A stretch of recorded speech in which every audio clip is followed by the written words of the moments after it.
मित्रों, मैं सबसे पहले तो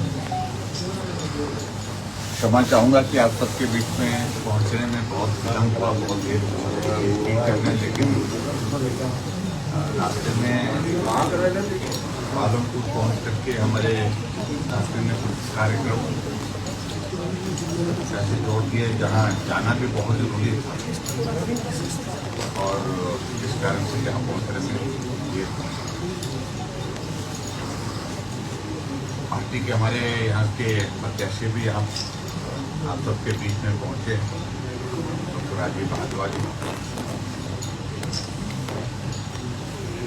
मकसद तो आज मुलाकात का था, बात का नहीं था ज़्यादा, लेकिन मुलाकात के साथ साथ में बात भी जरूरी है, ऐसा लगता है मुझे। लोकसभा के चुनाव के सिलसिले में भारतीय जनता पार्टी ने अपने चारों उम्मीदवार समय रहते घोषित कर दिए हैं हिमाचल प्रदेश में, और चारों पार्टी के हमारे प्रत्याशी लगभग सभी विधानसभा क्षेत्र का एक बार का दौरा पूर्ण कर रहे हैं। और जबकि कांग्रेस पार्टी 4 में से 2 लोकसभा के कैंडिडेट डिक्लेयर कर पाई है और 2 प्रत्याशी को ढूंढने की अभी तक बहुत सघन प्रयास किए जा रहे हैं, तलाश की जा रही है। और मैं उम्मीद करता हूं कि चुनाव तक जो है वो घोषित कर देंगे।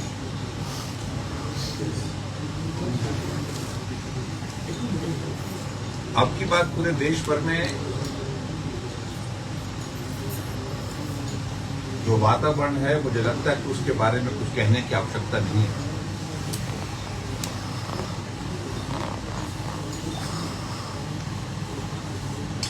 भारतीय जनता पार्टी और एनडीए गठबंधन की सरकार लगातार तीसरी बार बन रही है, और ये भी दीवार पर लिखी हुई इबारत है कि देश के प्रधानमंत्री नरेंद्र मोदी जी होने वाले हैं।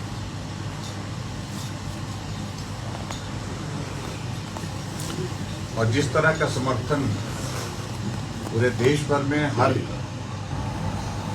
प्रदेश में उनको प्राप्त हो रहा है, हर क्षेत्र में प्राप्त हो रहा है भारतीय जनता पार्टी को, एनडीए के गठबंधन को, और उस दृष्टि से एक जो नारा दिया गया है, अब की बार 400 पार, अब की बार 400 पार, अब की बार 400 पार।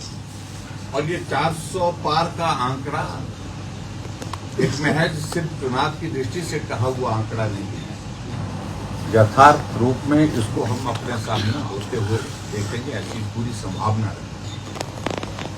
और अभी हाल ही में आप लोगों ने जो सर्वेक्षण जो आ रहे हैं, अलग अलग सर्वेक्षण आ रहे हैं, उसमें यूपी का जो हमारा सी वोटर्स का सर्वेक्षण भी हमारे सामने आया, उसमें भी जो 400 पार का आंकड़ा भारतीय जनता पार्टी एनडीए गठबंधन छू रहा है।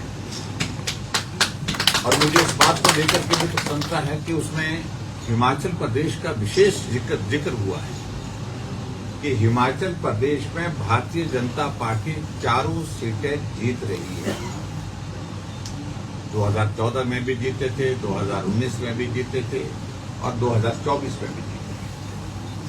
लेकिन बहुत इंटरेस्टिंग बात उसमें यह है कि जो आंकड़ा उन्होंने जो प्रस्तुत किया है वोट शेयर का, उसमें एक बात का जिक्र है कि भारतीय जनता पार्टी के पक्ष में 63% वोट जो है भारतीय जनता पार्टी के पक्ष में आने की संभावना है, और 33% कांग्रेस की, यानी कि मसा वो जो है वो जिसको बोल सकते हैं कि पासिंग के लिए कितने पास होने के लिए कितने नंबर देती थी, उस आंकड़े के अभी तक पक्का नहीं है वो भी तो उस आंकड़े तक पहुंचने की संभावना लग रही है।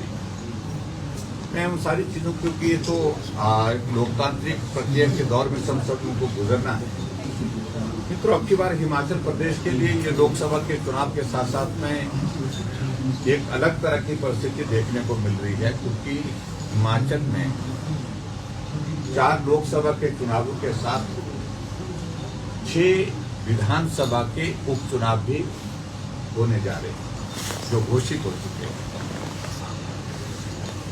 3 उपचुनाव और संभावित है, जहां निर्दलीय विधायकों ने त्याग पत्र देकर रखा है, लेकिन अध्यक्ष महोदय जी ने अभी त्याग पत्र स्वीकार नहीं किया है। और मैं उम्मीद करता हूं 24 तारीख को हमारा हाईकोर्ट में उस सारे मामले में सुनवाई है। सुप्रीम कोर्ट की जजमेंट उसमें बहुत क्लियर है कि कोई व्यक्ति, कोई विधायक व्यक्तिगत रूप से अपना रेजिग्नेशन अगर स्पीकर को देते हैं तो वह तत्काल प्रभाव से स्वीकार किया जाना चाहिए। और निश्चित रूप से जब हाईकोर्ट की जजमेंट आई तो उसका हम इंतजार कर रहे हैं। उसके बाद ये 3 और उपचुनाव होंगे, कुल मिलाकर के 9 उपचुनाव। और 9 उपचुनाव होने के साथ साथ में हम इस बात को कह सकते हैं कि हिमाचल प्रदेश में इस प्रकार की परिस्थिति है कि जहां केंद्र में भारतीय जनता पार्टी की सरकार, नरेंद्र मोदी जी हमारे तीसरी बार प्रधानमंत्री बनेंगे, वहां हिमाचल प्रदेश में भी लोकसभा के चुनाव के परिणाम के साथ भारतीय जनता पार्टी की सरकार है। जब इस बात का आज जिक्र करते हैं, हमारे कांग्रेस के मित्रों को बहुत परेशानी भी होती है। परेशानी के साथ साथ में हमसे पूछते हैं और हमें कहते हैं कि जयराम का हिसाब बहुत कमजोर है। हम हिसाब किताब के बहुत ज्यादा चक्कर में पड़ते नहीं, हम काम करते हैं और व्यवहारिक रूप से काम करते हैं। और यही बात हमने जो राज्यसभा की सीट का चुनाव तो था यहाँ हिमाचल प्रदेश में पिछले दिनों, उस सिलसिले में भी हमने बात कही थी कि हम जीतेंगे। और हम हिसाब के चक्कर में नहीं पड़े, वो हिसाब गिनते रहे, लेकिन हिसाब इस प्रकार का निकला कि भारतीय जनता पार्टी का सांसद राज्यसभा का चुनाव जीत करके गए। कांग्रेस बहुत बड़े बहुमत होने के बावजूद भी वो चुनाव हार गई। और जहां अभी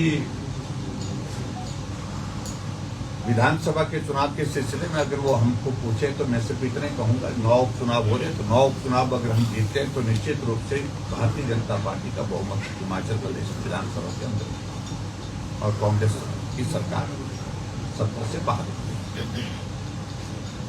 इसके साथ मुझे एक बात जरूर कहनी है, तो पिछले दिनों जो हिमाचल प्रदेश में जो घटनाक्रम घटित हुआ है उसके संदर्भ में आज मैं देख रहा था, और पिछले कुछ और दिनों से भी मैं इस बात को देख रहा हूं कि मुख्यमंत्री जी बहुत जोर से बोले, वॉसिफरस जिसको बोलते हैं कि बहुत ऊंची आवाज में बोलने की कोशिश कर रहे हैं कि भारतीय जनता पार्टी ने ऑपरेशन किया। हमने तो किया ही नहीं ऑपरेशन, बिना ऑपरेशन के ही मरीज ठीक हो जाता है तो करने की आवश्यकता भी महसूस नहीं होती हमको। और हमें पूरा भरोसा है कि बिना ऑपरेशन के ही हमारा मरीज ठीक हो जाएगा। मेरे कहने का अभिप्राय यह है कि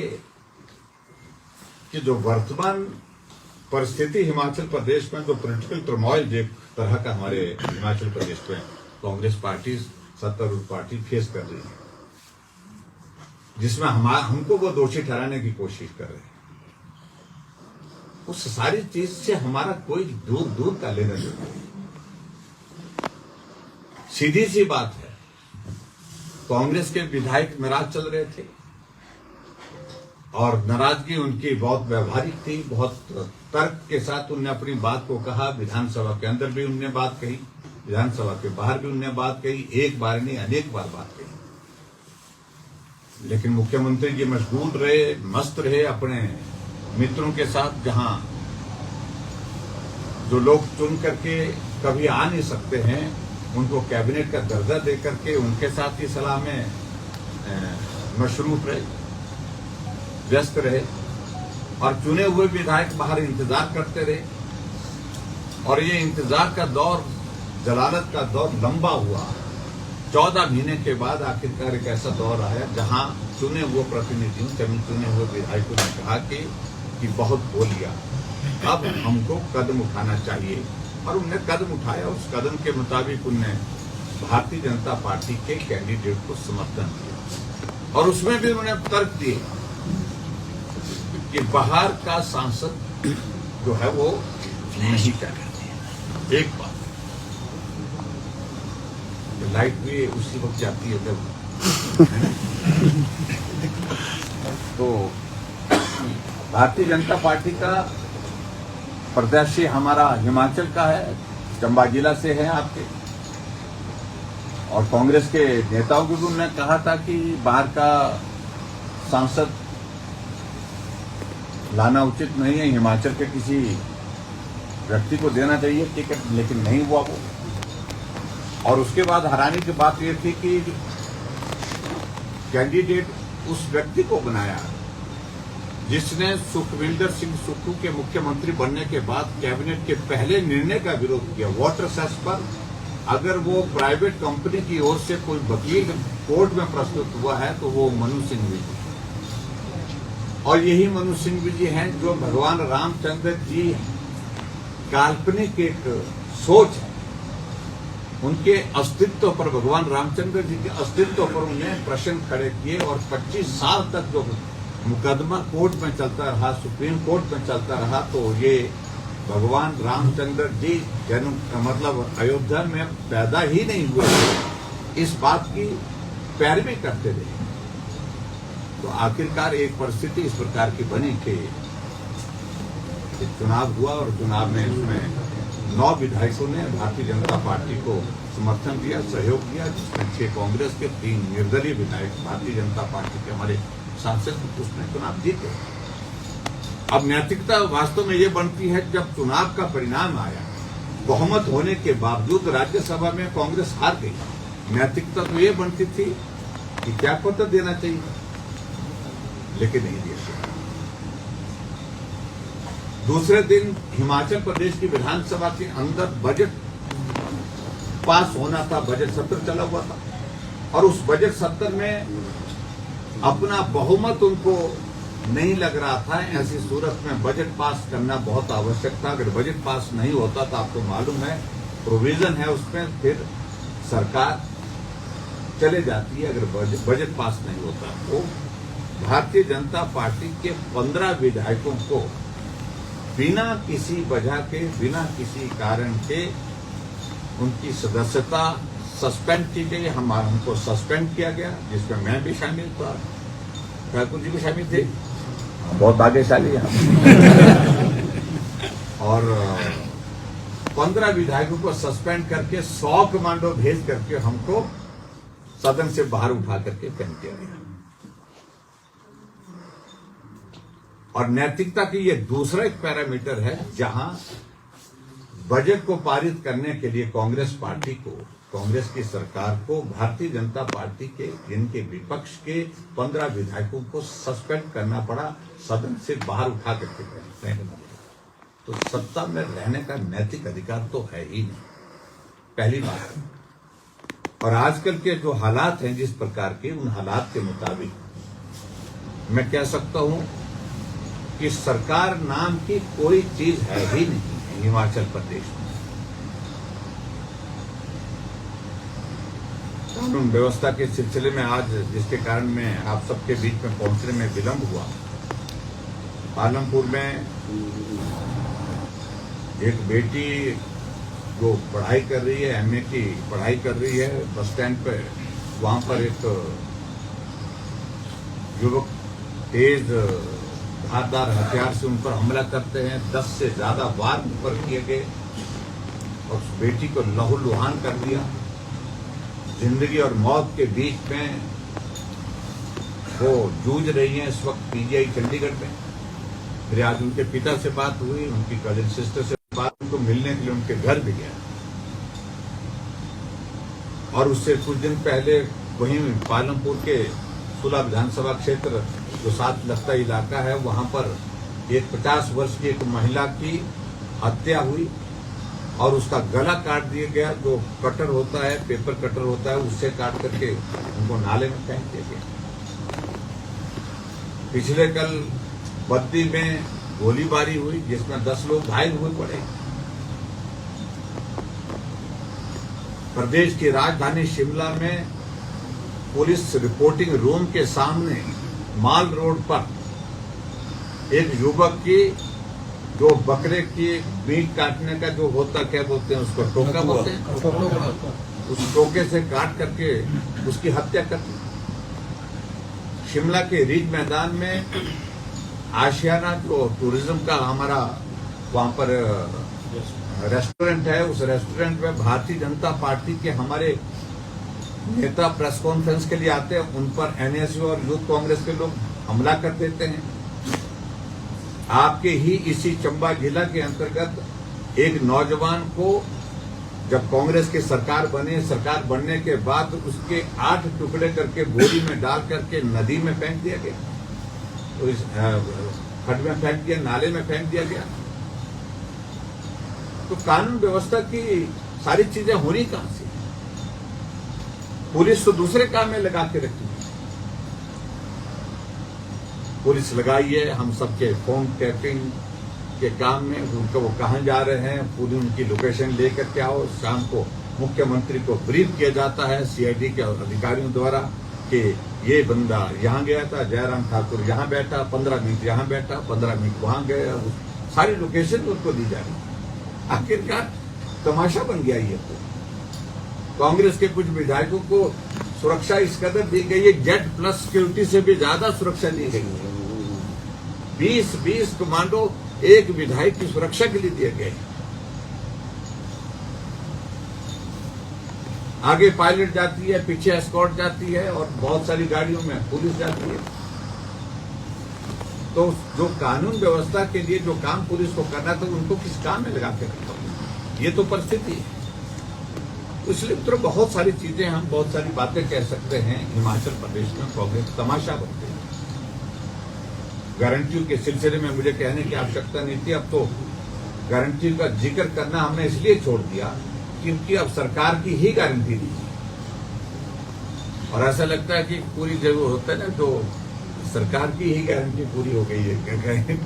गारंटी का जो टाइम पीरियड जो है उसका पूरा हो गया। इसलिए मैं आप सबके बीच में इतना ही कहना चाहता हूँ, हिमाचल प्रदेश में बहुत लंबे समय से 5 वर्ष एक पार्टी, 5 वर्ष दूसरी पार्टी, यानी कि एक टर्म भाजपा को, एक टर्म कांग्रेस को, वो दौर चल रहा था। अब की बार मुझे लगता है कि वो, क्योंकि वो टर्म 5 वर्ष के लिए होता था, अब की बार मुझे पूरी संभावना ये दिख रही है कि हिमाचल प्रदेश में 5 साल इंतजार नहीं करना पड़ेगा भारतीय जनता पार्टी को। 15 महीने के बाद ही भारतीय जनता पार्टी फिर सत्ता में आ जाएगी।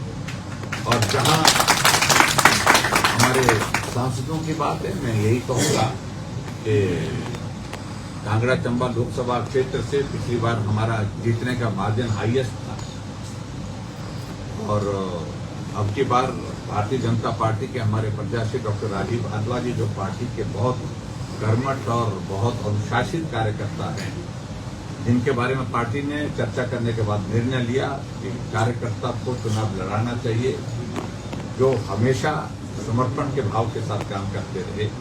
ऐसे में पार्टी के प्रत्याशी के नाते यहाँ से चुनाव लड़ रहे हैं और मैं इस बात को देख रहा हूँ कि सहजता, सरलता जो आजकल सभी लोगों के बीच में ये चर्चा का विषय भी बना हुआ है और बहुत बड़े अंतर के साथ इस सीट को, लोकसभा की इस सीट को जीतेंगे। और हिमाचल प्रदेश में मैं यही कहूँगा कि 4 सीटें हम लोकसभा की जीतेंगे, जिसका जिक्र किया मैंने। 2014 में भी जीते थे और 2019 में भी हम जीते थे और 2019 का तो हमारा जीतने का रिकॉर्ड इस तरह का रहा था, हम 68 की 68 सीटों पर जीते थे और 69% वोट शेयर के साथ पूरे देश भर में नंबर 1 पर हिमाचल प्रदेश रहा। और अब की बार में मुझे पूरा भरोसा है कि अब की बार की जीत भी सिर्फ जीत नहीं, शानदार जीत होगी, ऐतिहासिक जीत होगी। यही मुझे कहना था आप सब। सर, जो आपने पालमपुर वाले कांड का कल का जो उसका जिक्र किया, उसमें एक मुख्यमंत्री जी का बयान आया है कि ये जो इस मामले को लॉ एंड ऑर्डर से नहीं जोड़ा जा सकता, ये उनके आपसी बातचीत का मामला था, इस बारे में आप क्या कहेंगे, कैसा बयान? देखिए, मैं उनका बयान तो मैंने सुना नहीं, लेकिन अगर ऐसा बयान दिया है तो मैं समझता हूं कि ये लगातार घटनाओं का क्रम जो घटित हो रहा है और जो घटनाओं का क्रम घटित हो रहा है उसमें किसी जगह आदमी की जिंदगी जा रही है, किसी जगह आदमी मौत और जिंदगी के बीच में जूझ रहा है, और उसके साथ साथ में और बहुत सारी चीजों को लेकर के, और इस घटना को मैं कह सकता हूँ, दावे के साथ कह सकता हूँ कि कानून व्यवस्था से जुड़ा हुआ मसला भी है। पुलिस ने आरोपी को तो पकड़ लिया, पकड़ने के साथ वो बेटी वहां पर सड़क पर तड़पती रही। उस आदमी को तो, जो आरोपी था, उसको तो ले करके वहां से चले गए, लेकिन जो पहली प्राथमिकता उनकी बनती थी नैतिकता के आधार पर, जो बेटी जो घायल थी, उस वक्त लहूलुहान थी, उसको तुरंत उठा करके हॉस्पिटल ले जाते। पुलिस नहीं ले गई, दूसरे लोग ले गए वहां पर। ये एक चिंता करती है। और दूसरी बात, जब हॉस्पिटल में जो आरोपी है उसको पुलिस मेडिकल के लिए ले गई, और वहां हॉस्पिटल में एक व्यक्ति भावना उसकी मन की इस प्रकार की आई कि इस आदमी ने गलत किया है, और उस पर गुस्सा जाहिर करते करते उसने ऐसा हाथ उठाने की कोशिश की। पुलिस ने उसी आदमी को ही लातों से वहां पर पीट करके जो है वो चेक कर दिया। यानी कि मेरे कहने का मतलब, व्यवहारिक चीजें सोचने की आवश्यकता है। मैं सिर्फ यही कहूंगा, अब मुख्यमंत्री जी कुछ भी कहें, लेकिन ये सारी चीजें कानून व्यवस्था से जुड़ी हुई है। आपके बद्दी में पिछले कल ही गोलीकांड हुआ, उसके बारे में क्या कहते हैं? कानून व्यवस्था का विषय नहीं है। वहां पर जेसीबी जो है, जो ये खनन माफिया वाले आपस में इस प्रकार डर जाते हैं, जहां जेसीबी के जो ऑपरेटर था उस पर गोलियां चलाई। तो एक नहीं, अनेकों घटनाएं। शिमला के माल रोड पर एक रेस्टोरेंट में बम की तरह एक ब्लास्ट हो जाता है, और पुलिस कहती है ये गैस का सिलेंडर जो है फटने की वजह से हुआ। सिलेंडर आज तक नहीं मिला, फटा हुआ। और जो रिपोर्ट आई उसके बाद, रिपोर्ट जो आई, और रिपोर्ट के मुताबिक वो विस्फोट गैस का विस्फोट नहीं है। उस मामले को हशप किया गया है, और उसमें ये पाया गया है कि RDX की मात्रा उसमें पाई गई। लेकिन वो सारी चीज को लेकर के आदमी की जिंदगी चले गई, और शिमला के माल रोड पर हुआ है, शिव मंदिर के सामने हुआ है, और सावन के महीने में हुआ है। तो ऐसी चीजों को लेकर के बहुत सारे उदाहरण हमारे पास हैं, लेकिन मुख्यमंत्री जी जिम्मेवारी से अपने आप को मुक्त करना चाहते हैं, लेकिन नहीं हो सकती इस प्रकार से। सर, ये कंगना रनौत की टिकट पे बात कह रही है कि कुछ कांग्रेसी नेता कह रहे हैं कि उनकी टिकट से कुछ भाजपाई ही नाराज हैं, और यहाँ तो डिप्टी CM साहब ने यहाँ तक कहा कि भाजपा आने वाले दिनों में कुछ प्रत्याशियों को बदल सकती है। इस बारे में आपका उनको जो सलाह दी है, सलाह देने के लिए धन्यवाद, लेकिन आपकी सलाह पर अमल नहीं होगा।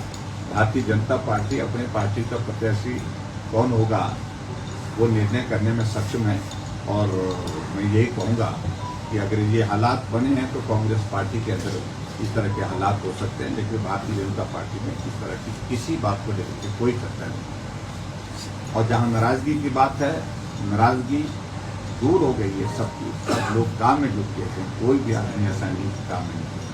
सब चंपा कांगड़ा की बात करें तो पिछली बार हाईएस्ट मार्जिन रहा है, तो इस बार भी उम्मीद ऐसी लगाई जा सकती है कि मैं उम्मीद करता हूँ इस बात को लेकर के कि आदरणीय मोदी चंपा जी से पिछड़ा चंपा का जो ये शब्द पिछड़ा चंपा है, इसको कब तक हटा दिया जाएगा? ये देखिए, एक बात को हमको व्यवहारिक तौर पर सोचना है। इस देश में बहुत लंबे समय तक कांग्रेस पार्टी सत्ता में रही, और इस प्रदेश में भी बहुत लंबे समय तक कांग्रेस पार्टी सत्ता में रही। भारतीय जनता पार्टी की कंपैरिजन में, तुलना में कांग्रेस लंबे समय तक सत्ता में रही। आज अगर हिमाचल प्रदेश में कुछ एक इलाके, कुछ एक जिले, कुछ एक विधानसभा क्षेत्र अगर पिछड़े हुए हैं, जहां अभी भी काम करने की ज्यादा आवश्यकता महसूस होती है, तो उसकी वजह सिर्फ यही है कि जो ज्यादा लंबे समय तक सत्ता में रहे हैं वो दोषी हैं। और भारतीय जनता पार्टी ने चिन्हित किया, ईयरमार्क किया है ऐसे स्थानों को, और इसलिए एक जिला हिमाचल प्रदेश का एस्पिरेशनल डिस्ट्रिक्ट के नाते चुना गया, वो चंबा जिला चुना गया, क्योंकि यहाँ अभी तक और ज्यादा काम करने की आवश्यकता है। और उस दृष्टि से केंद्र सरकार विशेष योजना के साथ काम कर रही है और प्रदेश सरकार ने भी उस तरह से हमने काम करने की कोशिश की है। और निश्चित रूप से मुझे लगता है कि आने वाले समय में चंबा इस कैटेगरी से आकर के बाकी राज्यों में जिस प्रकार से विकास, संतुलित विकास, समग्र विकास की जो बात को देखता है वो चंबा के इस क्षेत्र का। सर, आज काफ़ी अरसे के बाद जो प्रभावजी भाजपा है वो एक मंच पे दिखने को मिल रही है, क्या आपके आने के उपरांत, क्या आपके जाने के बाद फिर वही स्थिति वही आ जाएगी या ये एकत्रित आने से पहले भी एकजुट थी और आने के बाद भी, जानने के बाद भी एकजुट रहेगी, इसमें आप चिंता मत करें। Thank you please, thank you very much, thank you.